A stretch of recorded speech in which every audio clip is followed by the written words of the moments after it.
Bwana asifiwe. Mbona mumpigi makofi? Sasa angalia, simameni hivyo hivyo, sogeeni hapa, nyie sogee. Sasa anasema hivi, ule mstari wa 11, Israeli akamwambia Yusufu, sikudhani ya kwamba nitakuona uso wako, na Mungu amenionyesha na uzao wako pia. Yusufu akawatoa katika magoti yake, naye kainama kifudifudi. Yusufu akaweka wote wawili, Efraim katika mkono wake wa kuume kuelekea mkono wa kushoto wa Israeli, na Manase katika mkono wake wa kushoto kuelekea mkono wa kuume wa Israeli, akawasogeza karibu naye. Israeli akanyosha mkono wake wa kuume akauweka juu ya kichwa cha Efraim. Mkono wa kulia weka kwa Efraim. Haya,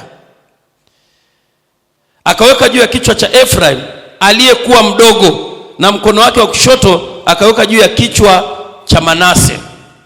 Wa kushoto weka hapo, wa kulia weka kule. Sasa nataka kuna mambo tutaangalia hapa. Anasema Israeli akanyosha mkono wake wa kuume akaweka juu ya kichwa cha Efraim aliyekuwa mdogo, na mkono wake wa kushoto akaweka juu ya kichwa cha Manase, huku akijua atiavyo mikono, maana Manase ndiye aliyezaliwa kwanza. Akambariki Yusufu akasema, Mungu ambaye baba zangu Ibrahim na Isaka walienenda mbele zake, yeye Mungu aliyenilisha maisha yangu yote hata siku hii ya leo, naye malaika aliyeniokoa na maovu yote, na wabariki vijana hawa, jina langu na litajwe juu yao, na jina la baba zangu Ibrahim na Isaka, na wawe wingi wa watu kati ya nchi. Yusufu alipoona ya kwamba babaye anaweka mkono wake wa kuume juu ya kichwa cha Efraim, ikawa vibaya machoni pake, yani akajisikia vibaya. Akauinua mkono wa babaye auondoe katika kichwa cha Efraim ili aweke juu ya kichwa cha Manase. Yusufu akamwambia babaye, sivyo baba yangu, maana huyu ni mzaliwa wa kwanza, weka mkono wako wa kuume kichwani pake. Babaye akakataa akasema, najua mwanangu, najua yeye naye atakuwa taifa, yeye naye atakuwa mkuu, lakini ndugu yake mdogo atakuwa mkubwa kuliko yeye, na uzao wake watakuwa wingi wa mataifa. Naona wakati anaachilia baraka, Yusufu akafika akawa anang'ang'ana kutoa mkono. Kwanza akajisikia vibaya sana. Kwa nini? Yeye alibadilisha hivi ili mkono wa kuume uwe kwa mzaliwa wa kwanza, yani ile nguvu, baraka iendelee kwa mzaliwa wa kwanza. Alafu Yusufu aliponyanyua akamwambia, baba, sivyo, unakosea. Akamwambia, hapana mwanangu, sijachanganyikiwa. Hebu angalia, baraka zinatolewa hivi. Akamwambia, sijachanganyikiwa, najua mwanangu, najua ninachokifanya. Akasema, huyu naye tunarudi kule kwa Esau, zile baraka alizoambiwa utaenda, mambo sio mabaya. Akamwambia, huyu naye atakuwa mkuu tu, atakuwa mkuu, wala usiogope, ila huyu atakuwa mkubwa kuliko yeye.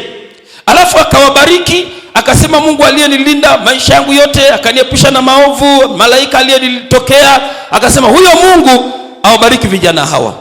Na wakati anatoa hizi baraka, kuna mambo ambayo nataka tuyaone. Nafasi yote ya Manase alikuwa anaiweka kwa Efraim.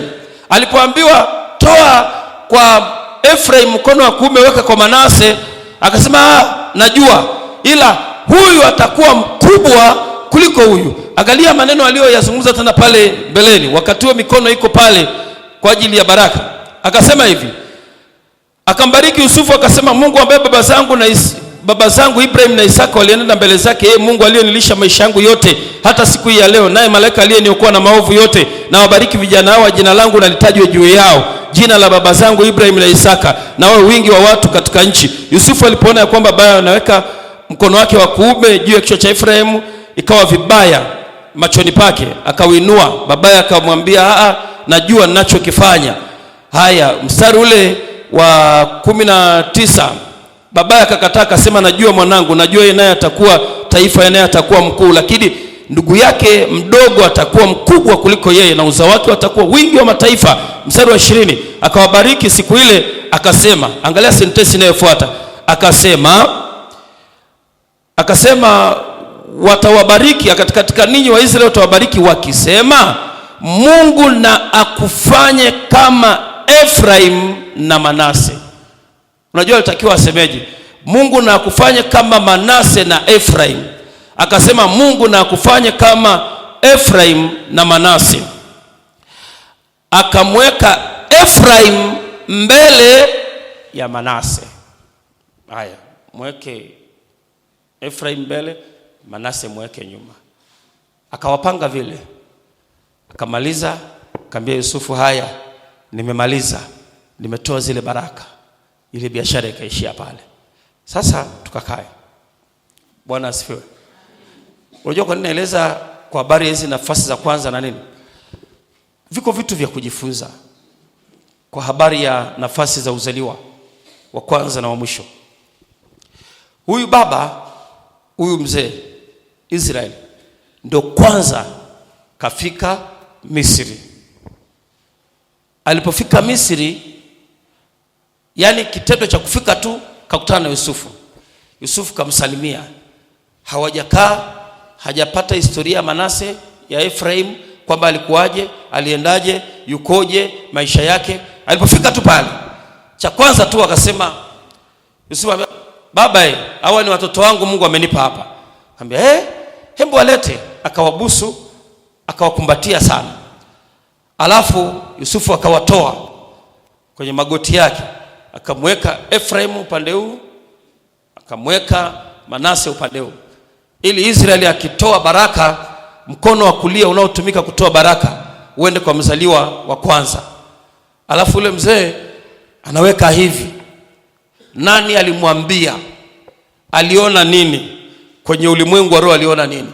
Maana baada ya kuwabariki wale wajukuu 49 mwanzo, ndo anaita watoto wake 12. Kwa hiyo wajukuu alishawatamkia. Na Yusufu, sasa hapana baba, huyu ni wa kwanza, weka mkono wa kuume. Akamwambia mwanangu, mimi najua.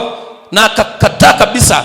Hajawahi kukaa na Efraim, hajawahi kuzungumza na Efraim, akamwona Efraim yukoje, hajawahi kukaa na Manase, hajawahi kujua historia ya Manase ikoje. Ghafla tu pale akafanya mabadiliko. Na zile baraka alizozitoa zikatembea vile vile kwenye vizazi vya Yusufu. Huyu mzaliwa wa kwanza tunaweza kusema nguvu, mamlaka na baraka ambazo angetembea nazo kama wa kwanza zilienda kwa yule mdogo. Kwa lugha rahisi tunasema inaonekana hakustahili kuwa na ile mamlaka. Ndio maana alipomaliza akamchukua, hajaishia tu kutamka yale maneno, akamchukua Efraim akamweka mbele, akamchukua Manase akamweka nyuma. Na zile baraka za yule babu ambaye ni Israeli, babu yao, ndo watatembea nazo katika maisha yao, na yale yote yaliyozungumzwa yanakuja kutokea. Kwa hiyo Yusufu hakujua, yeye alijua tu bado na Manase ndo anafaa kusimamia mamlaka na nguvu. Lakini babu yake alipokuja, ambaye alitembea na Mungu maisha yake yote, Yakobo katika njia zake alitembea na Mungu mpaka akatokewa na malaika, akalindwa njia zake zote, katika watoto wake wote Biblia inayowataja alitembea na Mungu mpaka hatua ya mwisho. Mungu anamwambia anakuja kukuchukua, anaita watoto wake 12 wote, anawapa mausia, anajikunja, analala, anakufa. Alikuwa na Mungu. Aliona nini kwa hawa watoto wawili, wa kwanza na huyu mdogo? Katika ulimwengu wa roho kuna mambo aliyaona. Sasa nachotaka tuangalia hapa, hili jambo limetokea kwa wa kwanza. Yaani wako wazaliwa wa kwanza wengi kwenye familia ambao unakuta wakishavaliwa na roho za uharibifu, wazazi wanaanza kuyumba mpaka mzazi anakufa hajaacha wosia. Kumbe angeangalia tu, yupi Mungu kanipa katika hawa, yupi naweza nikamkabidhi mirathi, kwamba simamia mali zangu. Lakini wengi wazazi unakuta wanashirikiza yule mmoja, anafikiri ni huyo mmoja, kwamba ndio yeye anakuwa na mamlaka, ndio yeye anakuwa na nguvu. Lakini kumbe katika ulimwengu wa roho Mungu anaweza akawa ameinua mwingine. Sasa nataka tuangalie hizi roho zinazowatesa wazaliwa wa kwanza. Labda tuanze na chache, alafu tutaendelea kesho na kesho kutwa. Roho namba 1 ambayo ni ya kuchunga sana kwa wazaliwa wa kwanza ni roho ya kupoteza mwelekeo, ambayo imempata Esau. Roho ya kupoteza mwelekeo ni ile ambayo unakuta mzaliwa wa kwanza akishapoteza mwelekeo wa maisha, yani kwa mambo aliyoyafanya au ghafla tu akishapoteza mwelekeo, tayari vinaweza vikazaliwa vitu mbalimbali kwenye maisha yake. Namba moja, unaweza ukakuta mzaliwa wa kwanza aliyepoteza mwelekeo hana habari ya kuandaa maisha yake. Anakuwa kama vile mtu aliyepigwa butwa, mtu ambaye hajui cha kufanya.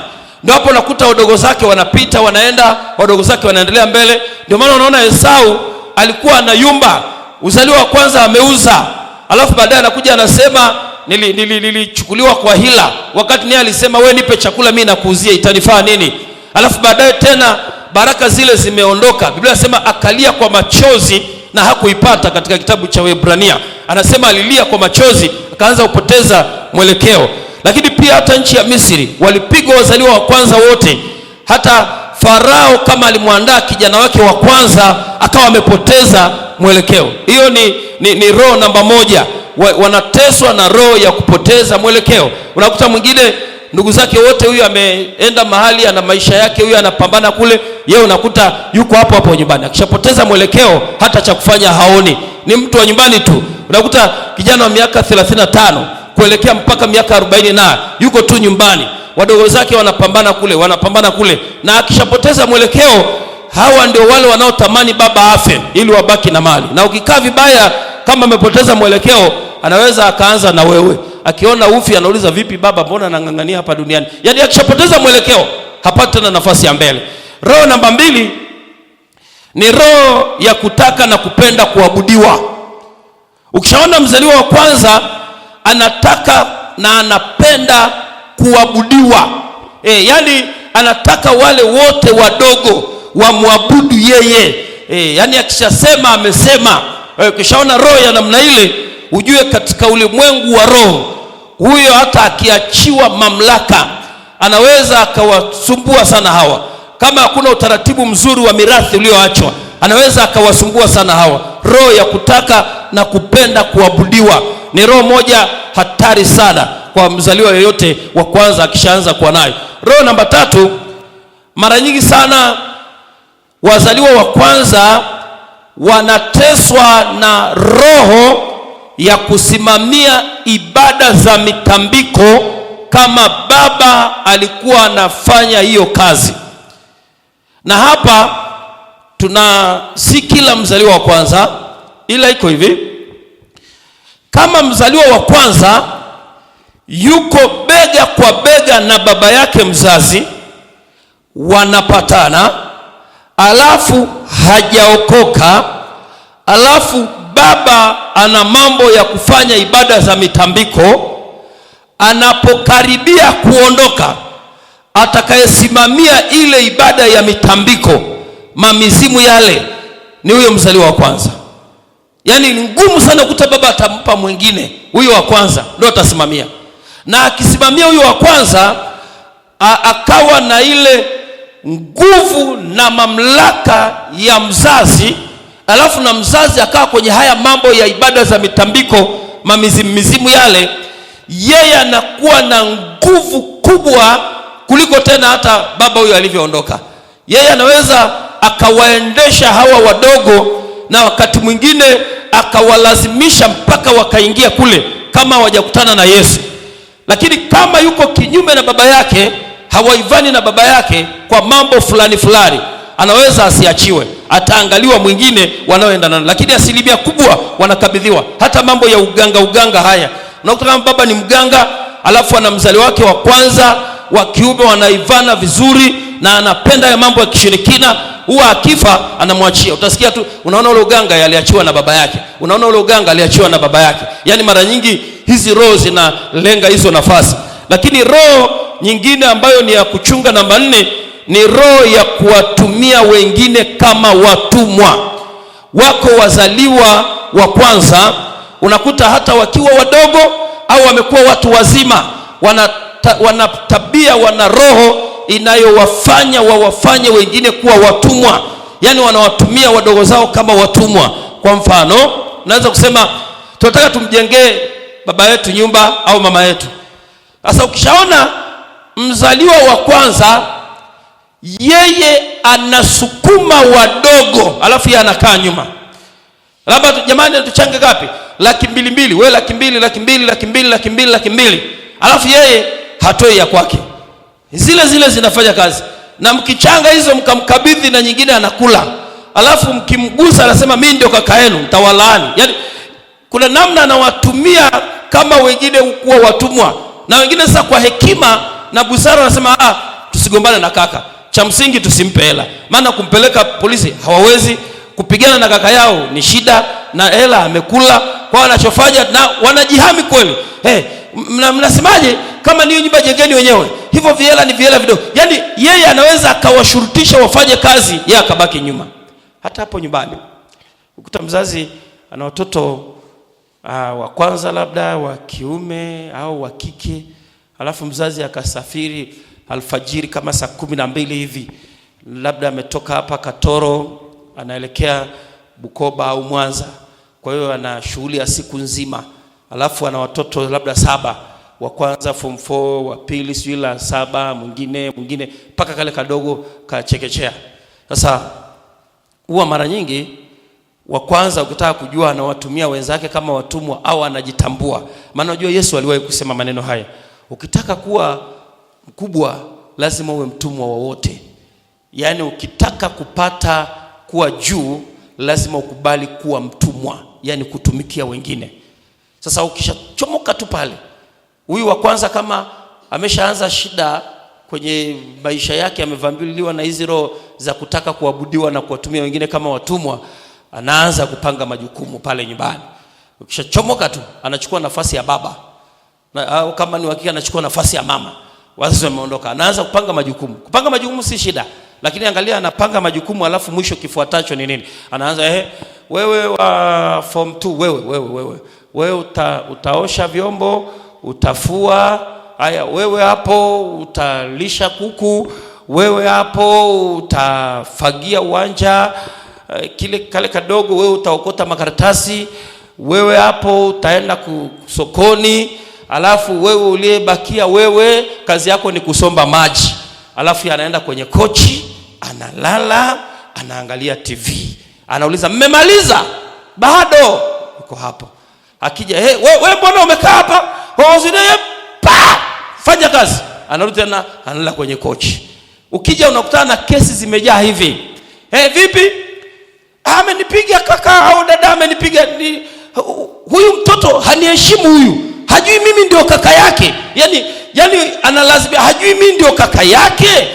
Alafu huyu hanielewi. Hapana, yeye anatupangia kazi alafu analala kwenye kochi. Yaani unapata mashtaka wakati nitakiwa, wakati anapanga majukumu na yeye yuko ndani ya hayo majukumu. Ukishaona anapanga alafu anakaa nyuma, anza kumrekebisha. Mwambie mambo yaende hivyo. Unapopangia wenzako kazi na wewe unafanya, ili wao wakutazame wewe. Sijui nimeeleweka watu wa Mungu? Kama tuko tutasema amen. Lakini ukishaona anapanga majukumu alafu anaenda analala kwenye kochi, alafu na wewe uko hapo nyumbani unakuta umekaa unaona anavyowaendesha wenzake. Wewe hizi nguo ziatakata hizi. Wewe rudia socks zako. Haya. Wewe bado hujadeki. Yeye ni msimamizi. Yaani yeye hagusi kitu. Ukishaona hivyo tu kuna shida. Huko mbeleni itakuwa zaidi hapo. Ndio maana unakuta kuna watu wameachiwa kaka yao, kumsogelea tu unajipanga. Na sasa ukutendo kasikao msimamizi wa mirathi, alafu ana hilo unapiga mahesabu, unaendaje kwa kaka? Na ukifika pale unamwambia kaka nimekuja. Ulikuwa na shida gani? Kaka nataka kuoa. Umejipanga? Au na waoa tu bila utaratibu? Umejipanga wewe? Una nyumba? Lakini kaka, kama hujajiandaa nenda, utakuja wakati mwingine. Sikia jamani, kaka yetu jamani, kumuendea kaka ni ngumu. Yaani huyu kaka jamani, yaani kumfikia tu pale, anataka kufika pale, kaka shikamo, kakaangu shikamo. Na sasa amekaa amekunja 4. Marahaba, ulikuwa unasemaje? Kaka jamani nimekuja, unajua wewe ndio baba yetu. Nenda nitakuja. Ukishaona hivyo tu kuna shida.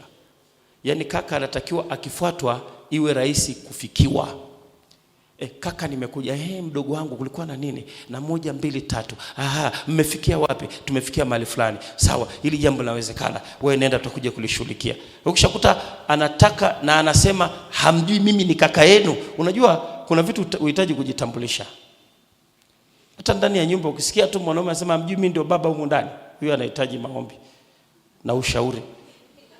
Kwamba hamjui mimi ndio baba yenu. Sasa nani hajui? Au mtu anamwambia mke wake haujui mimi ndio mume wako. Sasa jamani, hilo linahitaji nalo kujua. Si tayari yuko kule ndani. Ungesema hamjui ndio mimi, kuna kitu kimepungua. Mwambie jirani yako jijue unavyojijua. Mueleze, mwambie jijue unavyojijua. Na mwingine anaita watoto wake anaambia, "Eti watoto wangu naomba niwaulize, mimi ndio mama yenu niliyewazaa kweli?" Hilo wala sio swali la kuwauliza watoto. Wanafahamu, na wewe unafahamu. Hiyo ni kuonyesha tu kwamba kuna shida mahali. Kwamba hamjui mimi ndio kaka yenu, hamjui ndio mimi. Yaani anataka mjue kwa nguvu, hamjui ndio mimi. Sasa wao wanajua. Wanataka wajuaje zaidi hapo? Hizi roho. Tusimame, tutaendelea kesho.